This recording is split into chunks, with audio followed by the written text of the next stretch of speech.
we interpret sound in subset increments. Incremental interpretation of sound.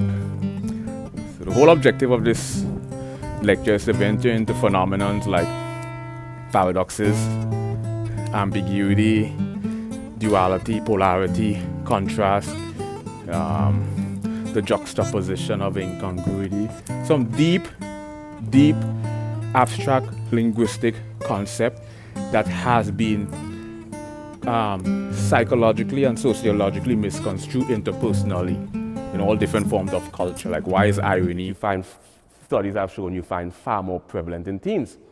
So we've explored two subsets of linguistics. We've explored phonetics, we've explored phonology. We have morphology, which we'll probably bypass, which is the breakdown of words into morpheme. Then we have syntax, which deals with context. Then we have semantics. Semantics is fascinating because semantics is where you explore all the ambiguity in language.